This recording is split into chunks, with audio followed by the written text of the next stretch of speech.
Now, next up, Rachel Campos-Duffy is with us and here in the studio. Also, it's tough. I mean, obviously, for somebody like that who's been through what this person has been through. Absolutely. What did you make, though, of what we heard from Donald Trump last night on this issue, broadly speaking of immigration? It was a very hardline approach given what had happened earlier in the day in Mexico. It was. And I agree with Steve. I think the most important thing he said, and I think it doesn't just play with the victims of crimes, it plays across all spectrums, all demographics, especially, a lot of the suburban moms that he's been needing to reach.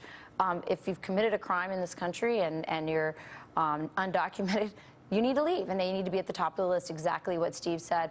What I didn't hear, and I think was we're saying, a lot of people like that he said, we're going to put Americans first in this immigration proposal. That's fair enough, and I'm an American before I'm a Hispanic, and I think that's great.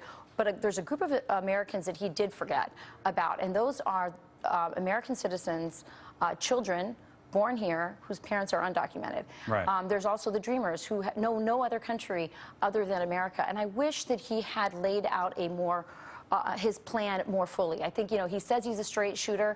I think he kind of We still don't know exactly where he stands exactly, on that. but this was his opportunity to do it. He says he's a straight shooter. Why didn't he just lay it all out right there? So some other conservative Hispanic leaders. One, by the way, was on the show here yesterday, Alfonso Aguilar, who was quoted by Politico as saying he may pull his support for Donald Trump. Others who've said after watching the speech last night that they will, even though they were almost ready to support him.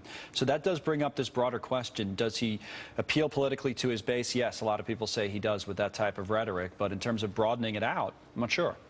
Yeah, well, I mean, and the deal is he didn't have to tick off people like Mr. Aguilar. I mean, he could have. I mean, the fence or the wall, securing the border, that's really not very controversial anymore. And I think people understand, especially with ISIS and other things going on. It's the 11 million. It's what the touchy subject is. What do we do with those? And my question to that have not, I should be clear, committed a crime. People have not. They're here working hard. They're contributing, and he should have addressed that and laid that out more fully. And do you think he softened? I mean, the fact that I guess we have to ask is that it tells us that we don't know, right? The fact that we don't know shows he softened, but the fact that he didn't address it straight up, right away, and in that speech, and so he could put immigration behind him, if you will, in terms of policy things that he's laying out, I think was really unfortunate. I think it was a bad political move for him. Interesting.